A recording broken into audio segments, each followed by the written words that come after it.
ನಮಸ್ಕಾರ ಸ್ನೇಹಿತರೆ. ಮೂಡ ಕೇಸ್ಗೆ ಸಂಬಂಧಪಟ್ಟಂತೆ ದಿನಪ್ರತಿ ದೊಡ್ಡ ದೊಡ್ಡ ಬೆಳವಣಿಗೆಗಳಾಗ್ತಾ ಇದೆ. 29ನೇ ತಾರೀಕು ಮತ್ತೆ ವಿಚಾರಣೆ ಇದೆ. ಸಿದ್ದರಾಮಯ್ಯನವರಿಗೆ ತಾತ್ಕಾಲಿಕ ರಿಲೀಫ್ ಅಂತ ಹೇಳಲಾಗ್ತಾ ಇದೆ. ಆದರೆ ಈಗ ಮೂಡ ಹಗರಣಕ್ಕೆ ಸಂಬಂಧಪಟ್ಟಂತೆ ದಿನಂಪ್ರತಿ ಒಂದೊಂದು ದಾಖಲೆಗಳು ಸಿದ್ದರಾಮಯ್ಯ ವಿರುದ್ಧ ಸಿಡಿದೇಳ್ತಾ ಇದಾವೆ. ನಿಮಗೆ ನೆನಪಿರ್ಬೋದು, ರಾಜ್ಯಪಾಲರ ಪರ ವಕೀಲರು ನಮಗೆ ಕಾಲಾವಕಾಶ ಬೇಕು, ದಾಖಲೆಗಳನ್ನು ಸಬ್ಮಿಟ್ ಮಾಡೋದಿಕ್ಕೆ ಅವಕಾಶ ಮಾಡಿಕೊಡಿ ಅನ್ನೋ ಪ್ರಸ್ತಾಪ ಇಟ್ಟಿದ್ರು. ಅದಕ್ಕೆ ಮನ್ನಣೆ ಕೊಟ್ಟ ಕೋರ್ಟು ಹಿಯರಿಂಗ್ ನ ಮುಂದಕ್ಕಾಕಿತ್ತು. ಈಗ ಅದೇ ಮೋಡಕ್ಕೆ ಸಂಬಂಧಪಟ್ಟಂತ ದಾಖಲೆಗಳು ಒಂದೊಂದೇ ಹೊರಗೆ ಬರೋದಕ್ಕೆ ಶುರುವಾಗಿದೆ. ಟಿ.ಜೆ. ಅಬ್ರಾಹಂ ಅವರು, ಸ್ನೇಹಮಯಿ ಕೃಷ್ಣ ಅವರು ಮತ್ತು ಪ್ರದೀಪ್ ಕುಮಾರ್, ಈ ಮೂರು ಜನ ದೂರುದಾರರ ಬಳಿ ಈ ದಾಖಲೆ ಇದೆ. ಇಷ್ಟು ದಿವಸ ಸಿಎಂ ಸಿದ್ದರಾಮಯ್ಯನವರು ಏನ್ ಹೇಳ್ಕೊಂಡು ಬಂದಿದ್ರು ಅದೆಲ್ಲ ಸುಳ್ಳು ಅಂತ ಮೇಲ್ನೋಟಕ್ಕೆ ಈ ದಾಖಲೆನ ನೋಡಿದ್ರೆ ಅನ್ಸುತ್ತೆ ಸಿದ್ದರಾಮಯ್ಯನವರು ಒಂದು ತಪ್ಪನ್ನ ಮುಚ್ಚೋದಕ್ಕೋಸ್ಕರ ಹಲವಾರು ತಪ್ಪುಗಳನ್ನು ಮಾಡಿದ್ರ. ಈ ಎಲ್ಲ ದಾಖಲೆಗಳು ಬರಲಿರುವ 29ನೇ ತಾರೀಕಿನ ವಿಚಾರಣೆಯಲ್ಲಿ ಸಬ್ಮಿಟ್ ಆಗಲಿದೆ. ಈಗ ಬಯಲಾಗಿರ್ತಕ್ಕಂಥದ್ದು ಸಿದ್ದರಾಮಯ್ಯ ಅವರ ಪತ್ನಿಯ ಬರೆದಂತ ಪತ್ರದ ದಾಖಲೆ. ಅದರಲ್ಲಿ ಏನೇನು ಮುಚ್ಚಿಡಲಾಗಿದೆ, ಏನನ್ನು ತೋರಿಸಲಾಗಿದೆ, ಅದೇ ಪತ್ರದ ಬಗ್ಗೆ ಈ ಹಿಂದೆ ಸಿದ್ದರಾಮಯ್ಯನವರು ಸಾಕಷ್ಟು ಮಾತಾಡಿದ್ರು. ಈಗ ಅವೆಲ್ಲದರ ಬಗ್ಗೆ ಅನುಮಾನ ಮೂಡ್ತಾ ಇದೆ. ನಿಜಕ್ಕೂ ಸಿದ್ದರಾಮಯ್ಯನವರು ಬಚಾವ್ ಆಗೋದಕ್ಕೆ ಸುಳ್ಳು ಹೇಳಿದ್ರ? ಅದಷ್ಟೇ ಅಲ್ಲ, ಅದರ ನಡುವೆ ಮುಖ್ಯಮಂತ್ರಿ ಕುರ್ಚಿ ಬದಲಾವಣೆಯ ಬಗ್ಗೆ ಸಹ ದೊಡ್ಡ ಸುಳಿವು ಸಿಗ್ತಾ ಇದೆ. ಈ ಎಲ್ಲದರ ಬಗ್ಗೆ ಮಾಹಿತಿ ಕೊಡ್ತೀನಿ. ದಯಮಾಡಿ ನಮ್ಮ ಚಾನಲ್ ನ ಸಬ್ಸ್ಕ್ರೈಬ್ ಮಾಡಿ, ಲೈಕ್ ಮಾಡಿ, ಶೇರ್ ಮಾಡಿ. ಸ್ನೇಹಿತರೆ, ಇಲ್ಲಿ ವಿಚಾರ ಏನಪ್ಪಾ ಅಂದ್ರೆ, ತಮ್ಮ ಜಮೀನನ್ನು ಮೂಡಾದವರು ಅಕ್ವೈರ್ ಮಾಡ್ಕೊಂಡಿದ್ದಾರೆ.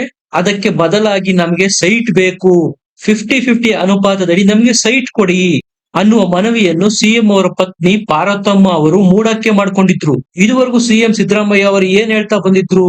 ನಾವೇನು ಅಲ್ಲೇ ಕೊಡಿ ಇಲ್ಲೇ ಕೊಡಿ ಅಂತ ಕೇಳಿತ್ವಾ? ಕೆಸರೆ ಗ್ರಾಮದಲ್ಲಿ ನಮ್ಮ ಜಮೀನನ್ನ ಅಕ್ವೈರ್ ಮಾಡ್ಕೊಂಡು ವಿಜಯನಗರದಲ್ಲಿ ಸೈಟ್ ಕೊಟ್ರು, ನಾವ್ ತಗೊಂಡ್ವಿ, ಅದರಲ್ಲಿ ನಮ್ದೇನು ತಪ್ಪಿದೆ? ಇದು ಸಿದ್ದರಾಮಯ್ಯನವರು ಈವರೆಗೂ ಮಾಡ್ಕೊಂಡು ಬಂದಿದ್ದಂತ ವಾದ, ಹೌದಾ?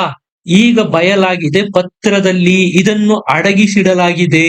ಪ್ರಮುಖವಾದ ವಿಚಾರನ, ಈ ಪತ್ರನ ಮೂಡಾಗೆ ಬರೆದಿರೋರು ಬೇರೆ ಯಾರು ಅಲ್ಲ, ಸಿದ್ದರಾಮಯ್ಯ ಅವರ ಪತ್ನಿ ಅಂತ ಹೇಳಲಾಗ್ತಾ ಇದೆ. ಈ ಪತ್ರ ಎಲ್ಲ ಮಾಧ್ಯಮಗಳಲ್ಲೂ ಈಗಾಗಲೇ ಬಿತ್ತರವಾಗಿದೆ. ಅದೇ ಪತ್ರದಲ್ಲಿ ಒಂದಷ್ಟು ಮಾಹಿತಿಗಳನ್ನು ವೈಟ್ನರ್ ಹಾಕಿ ತಿದ್ದಲಾಗಿದೆ. ಈ ಬಗ್ಗೆ ಈಗಾಗಲೇ ಪ್ರದೀಪ್ ಕುಮಾರ್ ಅವರು ದೂರುದಾರರು ಮಾಧ್ಯಮಗಳಿಗೆ ನೀಡಿದ ಪ್ರತ್ಯುತ್ತರದಲ್ಲಿ ಈ ಪತ್ರದ ಬಗ್ಗೆ ಪ್ರಸ್ತಾಪ ಮಾಡಿದ್ರು. ಸಿಎಂ ಪತ್ನಿಯವರು ಮೂಡಕ್ಕೆ ಬರೆದಿರ್ತಕ್ಕಂಥ ಪತ್ರದಲ್ಲಿ ವೈಟ್ನರ್ ಹಾಕಿ ಮಾಹಿತಿಯನ್ನು ತಿದ್ದಲಾಗಿದೆ, ಮುಚ್ಚಿಡಲಾಗಿದೆ ಅಂತ ಪ್ರದೀಪ್ ಕುಮಾರ್ ಅವರು ಈ ಹಿಂದೆನೆ ಆರೋಪ ಮಾಡಿದ್ರು. ಅದರ ದಾಖಲೆ ಈಗ ಸಿಗ್ತಾ ಇದೆ. ಇಲ್ಲಿ ದೂರುದಾರರು ಮಾಡ್ತಾ ಇರ್ತಕ್ಕಂಥ ಆರೋಪ ಏನಪ್ಪಾ ಅಂದ್ರೆ, ಈ ದಾಖಲೆಯನ್ನು ತಿದ್ದಿರೋರು ಬೇರೆ ಯಾರು ಅಲ್ಲ, ಮೂಡದ ಅಧಿಕಾರಿಗಳೇ ಅಂತ ಹೇಳಲಾಗ್ತಾ ಇದೆ. ವೈಟ್ನರ್ ಹಾಕಿರೋ ಭಾಗದಲ್ಲಿ ಸಿಎಂ ಅವರ ಪತ್ನಿ ಕೇಳಿಕೊಂಡಿದ್ದಾರೆ ಅಂತ ಹೇಳಲಾಗ್ತಾ ಇದೆ. ಮೂಡ ವಾಪಸ್ ಪಡೆದ ನಿವೇಶನಕ್ಕೆ ಬದಲಾಗಿ ವಿಜಯನಗರದಲ್ಲಿ ಸೈಟ್ ಕೊಡಿ ಅಂತ ಸಿಎಂ ಪತ್ನಿನೇ ಪತ್ರ ಬರೆದಿದ್ರು ಅಂತ ಹೇಳಲಾಗಿತ್ತು. ಅದೇ ದಾಖಲೆನ ಈಗ ತಿರುಚಲಾಗಿದೆ. ಅಂದ್ರೆ ಆ ವೈಟ್ನರ್ ಹಾಕಿರೋ ಭಾಗದಲ್ಲಿ ವಿಜಯನಗರ ಬಡಾವಣೆಯಲ್ಲಿ ಬದಲಿ ನಿವೇಶನ ನೀಡುವಂತೆ ಕೋರಲಾಗಿತ್ತು ಅನ್ನೋದು ಈಗ ಮಾಡ್ತಾ ಇರ್ತಕ್ಕಂಥ ಆರೋಪ. ಇದುವರೆಗೂ ಸಿಎಂ ಏನ್ ಹೇಳ್ತಾ ಬಂದಿದ್ರು? ನಾವೇನು ಅಲ್ಲೇ ಕೊಡಿ ಇಲ್ಲೇ ಕೊಡಿ ಅಂತ ಕೇಳಿದ್ವಾ? ಅವ್ರು ಕೊಟ್ರು, ನಾವ್ ತಗೊಂಡ್ವಿ, ಹೌದಾ? ಇದೇ ಈಗ ಸಿಎಂ ಸಿದ್ದರಾಮಯ್ಯ ಅವರ ಈ ಹೇಳಿಕೆನೆ ಅವರಿಗೆ ಸಂಕಷ್ಟ ತಂದಿರೋದು. ನೀವೇ ನೋಡಿ, ಹೈಕೋರ್ಟ್ ನಲ್ಲಿ ಸಿಎಂ ಪರ ವಕೀಲರು ವಾದ ಮಾಡ್ತಾ ಇದ್ರು, ರಾಜ್ಯಪಾಲರು ಯಾವುದೇ ದಾಖಲೆಗಳನ್ನು ಪರಿಶೀಲಿಸದೆ ಹಿಂದು ಮುಂದು ನೋಡದೆ ತನಿಖೆಗೆ ಆದೇಶ ಕೊಟ್ಬಿಟ್ಟಿದ್ದಾರೆ ಅಂತ. ಸ್ನೇಹಿತರೆ, ಇದು ಹಂಗಾಗೋದಿಲ್ಲ. ರಾಜ್ಯಪಾಲರಿಗೆ ಸ್ಪಷ್ಟವಾಗಿ ಅರಿವಿದೆ ತಾವು ಏನ್ ಮಾಡ್ತಾ ಇದೀವಿ ಅಂತ. ಅದು ಮುಖ್ಯಮಂತ್ರಿ ವಿರುದ್ಧ ಇಂತಹ ಅಲಿಗೇಷನ್ ಬಂದಾಗ ಒಂದಲ್ಲ 10 ಬಾರಿ ಯೋಚನೆ ಮಾಡ್ತಾರೆ. ಇಂಥ ದಾಖಲೆಗಳು ರಾಜ್ಯಪಾಲರ ಬಳಿ ಇದೆ, ಹಾಗಾಗಿ ಅವರು ಪ್ರಾಸಿಕ್ಯೂಷನ್ಗೆ ಅನುಮತಿ ಕೊಟ್ಟಿರೋದು. ಮಧ್ಯಪ್ರದೇಶದ ಒಂದು ಕೇಸ್ನ ಉದಾಹರಣೆ ಕೊಟ್ಟು, 2004ರಲ್ಲಿ ನಡೆದಂತಹ ಕೇಸ್ನ ಉದಾಹರಣೆ ಕೊಟ್ಟು ಸ್ಪಷ್ಟವಾಗಿ ಹೇಳಿದ್ದಾರೆ ರಾಜ್ಯಪಾಲರು. ಈ ಒಂದೇ ಒಂದು ದಾಖಲೆ ಸಾಕು ರಾಜ್ಯಪಾಲರ ವಕೀಲರಿಗೆ ಸಿದ್ದರಾಮಯ್ಯನವರನ್ನ ಸಂಕಷ್ಟಕ್ಕೆ ಸಿಲುಕಿಸೋದಿಕ್ಕೆ. ಇಷ್ಟು ದಿನ ಏನ್ ಹೇಳಿದ್ರು ಸಿದ್ದರಾಮಯ್ಯನವರು? ಸೈಟ್ ತೆಗೆದುಕೊಂಡಿದ್ದು ಬಿಜೆಪಿ ಸರ್ಕಾರದವರು ಅಧಿಕಾರದಲ್ಲಿದ್ದಾಗ, ನಾವು ಅವ್ರನ್ನ ಇಲ್ಲೇ ಕೊಡಿ ಅಲ್ಲೇ ಕೊಡಿ ಅಂತ ಕೇಳಿಲ್ಲ, ನಾವೇನು ಪತ್ರ ಬರೆದು ಕೇಳಿದ್ವಾ? ಇದನ್ನು ಸಹ ಹೇಳಿದ್ರು ಸಿಎಂ ಸಿದ್ದರಾಮಯ್ಯನವರು. ಆದ್ರೆ ಅಳಿಸಿರುವ ಜಾಗದಲ್ಲಿ ವಿಜಯನಗರ 2ನೇ ಮತ್ತು 3ನೇ ಹಂತದಲ್ಲಿ ನಿವೇಶನ ಕೊಡುವಂತೆ ಸಿಎಂ ಪತ್ನಿ ಕೇಳಿದ್ದಾರೆ ಅನ್ನುವಂತಹ ಅನುಮಾನಗಳು ಈಗ ಬಂದಿದೆ. ನೀವೇ ನೋಡಿ, ಈ ಎಲ್ಲ ಅಕ್ರಮಗಳನ್ನ ಬಯಲಿಗೆಳೆಯೋದಕ್ಕೆ ಮುಂದಾಗಿದ್ದಂತಹ ಡಿಸಿಯನ್ನೇ ಎತ್ತಂಗಡಿ ಮಾಡಲಾಗಿತ್ತು. ಇಷ್ಟೇ ಅಲ್ಲದೆ 2013ರಲ್ಲಿ ಸಿದ್ದರಾಮಯ್ಯನವರೇನು ಚುನಾವಣಾ ಅಫಿಡವಿಟ್ ಸಲ್ಲಿಸಿದ್ರು, ಅದರಲ್ಲಿ ಈ ಮಾಹಿತಿಗಳನ್ನು ಕೊಟ್ಟಿರ್ಲಿಲ್ಲ. ಇದನ್ನು ಸಹ ದೂರುದಾರರು ಮೆನ್ಷನ್ ಮಾಡಿದ್ದಾರೆ. ಈ ಎಲ್ಲ ಬೆಳವಣಿಗೆಗಳ ನಡುವೆ ನಿನ್ನೆ ಸಿದ್ದರಾಮಯ್ಯನವರು ಒಂದು ಸ್ಟೇಟ್ಮೆಂಟ್ ಕೊಟ್ಟಿದ್ರು, ಅದು ಎಲ್ಲರ ಅಚ್ಚರಿಗೆ ಕಾರಣ ಆಗಿದೆ. ಅವ್ರು ಹೇಳಿದ್ದು, ನಾನು ಅಧಿಕಾರದಲ್ಲಿ ಇರ್ತೀನೋ ಬಿಡ್ತೀನೋ ಗೊತ್ತಿಲ್ಲ, ಆದ್ರೆ ಸಾಮಾಜಿಕ ನ್ಯಾಯವನ್ನು ಎತ್ತಿ ಹಿಡಿತೀನಿ ಅನ್ನುವ ಸ್ಟೇಟ್ಮೆಂಟ್ ಕೊಟ್ಟಿದ್ರು.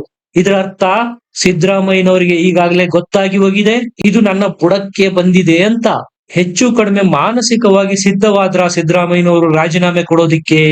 ಈ ಬೆಳವಣಿಗೆ ಹಿನ್ನೆಲೆಯಲ್ಲೇ ಸತೀಶ್ ಜಾರಕಿಹೊಳಿ ಅವರು ಮತ್ತು ಡಿ.ಕೆ. ಶಿವಕುಮಾರ್ ಅವರು ಸಹ ಮೀಟ್ ಮಾಡಿ ಮಾತುಕತೆ ನಡೆಸಿರೋದು ನಾವೀಗಾಗ್ಲೇ ರಿಪೋರ್ಟ್ ಮಾಡಿದ್ವಿ. ಸ್ನೇಹಿತರೆ, ಈ ಎಲ್ಲ ಬೆಳವಣಿಗೆಗಳು ಸುಮ್ನೆ ನಡೆಯೋದಿಲ್ಲ, ಒಂದಕ್ಕೊಂದು ಚೈನ್ ಲಿಂಕ್ ಇರುತ್ತೆ. ಡಾಟ್ಸ್ ನ ಕನೆಕ್ಟ್ ಮಾಡಿ ನೋಡಿದಾಗ ನಿಮ್ಗೆ ಗೊತ್ತಾಗುತ್ತೆ ಮುಂದೆ ಭವಿಷ್ಯದಲ್ಲಿ ಏನಾಗಬಹುದು ಅಂತ. ಸದ್ಯ ರಾಜ್ಯ ರಾಜಕಾರಣ ಕವಲು ದಾರಿನಲ್ಲಿದೆ, ಯಾವ ದಿಕ್ಕಿಗೆ ಬೇಕಾದ್ರೂ ಹೋಗಬಹುದು. ಇಷ್ಟು ದಿವಸ ಅಕ್ಷರಶಃ ಕಾಂಗ್ರೆಸ್ ಪಕ್ಷದಲ್ಲಿ ಪ್ರಶ್ನಾತೀತ ನಾಯಕ, ಮಾಸ್ ಲೀಡರ್ ಆಗಿದ್ದಂತ ಸಿದ್ದರಾಮಯ್ಯನವರಿಗೆ ಸದ್ಯ ಕಳಂಕಗಳ ಮೇಲೆ ಕಳಂಕಗಳು ಸುತ್ತಿಕೊಂಡಿರುವುದು ಸ್ಪಷ್ಟ. ಇದರಿಂದ ಹೊರಗೆ ಬರದೆ ಒದ್ದಾಡ್ತಾ ಇದ್ದಾರೆ ಸಿಎಂ ಸಿದ್ದರಾಮಯ್ಯನವರು. ನಾನು ಅಧಿಕಾರದಲ್ಲಿ ಇರ್ತೀನೋ ಬಿಡ್ತೀನೋ ಗೊತ್ತಿಲ್ಲ ಅನ್ನೋ ಮಾತು ಬರೋದ್ ಯಾಕೆ? ಅದು ಯಾವಾಗ ಬರುತ್ತೆ? ಸಹಜವಾಗಿ ಕುರ್ಚಿಗೆ ಕುತ್ತು ಬಂದಾಗ. ಅದನ್ನೇ ಸಿದ್ದರಾಮಯ್ಯನವರು ಹೊರ ಹಾಕಿರೋದು. ಸ್ನೇಹಿತರೆ, ಮೇಲ್ನೋಟಕ್ಕೆ ಇದು ನಾವು ಅಂದುಕೊಂಡಷ್ಟು ಸುಲಭ ಇಲ್ಲ. ಸಿದ್ದರಾಮಯ್ಯನವರು ಕುರುಬ ಸಮುದಾಯದ ಪ್ರಖ್ಯಾತ ನಾಯಕರಾಗಿದ್ದಾರೆ. ಅಷ್ಟೇ ಅಲ್ಲದೆ ಅಹಿಂದದಂತಹ ದೊಡ್ಡ ವೋಟ್ ಬ್ಯಾಂಕ್ ಸಹ ಬೆನ್ನಿಗಿದೆ. ಅವರನ್ನು ಕೆಳಕ್ಕಿಳಿಸಿದ್ರೆ ಆಗಬಹುದಾದ ನಷ್ಟ ಸಹ ಕಾಂಗ್ರೆಸ್ಗೆ ಗೊತ್ತಿದೆ. ಹಾಗಾಗಿ ಸ್ಪಷ್ಟವಾಗಿ ಸಿದ್ದರಾಮಯ್ಯ ಅವರ ವಿರುದ್ಧ ದಾಖಲೆಗಳು ಇದ್ದಾಗಲೂ ಸಹ ಅವರಿಗೆ ಕಾನೂನು ಬೆಂಬಲ ಕೊಡ್ತಾ ಇದೆ ಹೈಕಮಾಂಡ್. ಇದರ ಅರ್ಥ ಸ್ಪಷ್ಟ ಸಂದೇಶನ ಹೈಕಮಾಂಡ್ ಕುರುಬ ಸಮುದಾಯಕ್ಕೆ ಮತ್ತು ಅಹಿಂದ ಸಮುದಾಯಕ್ಕೆ ಸಾರಲು ಪ್ರಯತ್ನ ಮಾಡ್ತಾ ಇದೆ. ನೋಡಿ, ನಾವು ಸಿದ್ದರಾಮಯ್ಯ ಅವರನ್ನು ಉಳಿಸಿಕೊಳ್ಳಲು ಬೇಕಾದ ಎಲ್ಲ ಪ್ರಯತ್ನಗಳನ್ನು ಮಾಡ್ತಾ ಇದ್ದೇವೆ. ಅಕಸ್ಮಾತ್ ಮುಂದೊಂದು ದಿನ ಸಿದ್ದರಾಮಯ್ಯನವರು ರಾಜೀನಾಮೆ ಕೊಡುವಂತ ಸನ್ನಿವೇಶ ಏನಾದ್ರೂ ಸೃಷ್ಟಿಯಾದರೆ ಇದರಲ್ಲಿ ಕಾಂಗ್ರೆಸ್ನವರ ಪಾತ್ರ ಏನೂ ಇಲ್ಲ, ಇದು ಪ್ರತಿಪಕ್ಷಗಳ ಷಡ್ಯಂತ್ರ ಅನ್ನುವ ರೀತಿನಲ್ಲಿ ಬಿಂಬಿಸೋದಕ್ಕೆ ಕಾಂಗ್ರೆಸ್ ಬೇಕಾದ ಎಲ್ಲ ಪ್ರಯತ್ನಗಳನ್ನು ಮಾಡ್ತಾ ಇದೆ. ಅದು ಯಾವುದೇ ಪಕ್ಷ ಆದ್ರೂ ಮಾಡೋದು ಸಹಜ. ಉದಾಹರಣೆಗೆ 1990ರಲ್ಲಿ ವೀರೇಂದ್ರ ಪಾಟೀಲ್ ಅವರನ್ನು ಕೆಳಗಿಳಿಸಿದಾಗ ಲಿಂಗಾಯತ ಸಮುದಾಯ ಕಾಂಗ್ರೆಸ್ನಿಂದ ದೂರ ಆಗಿತ್ತು.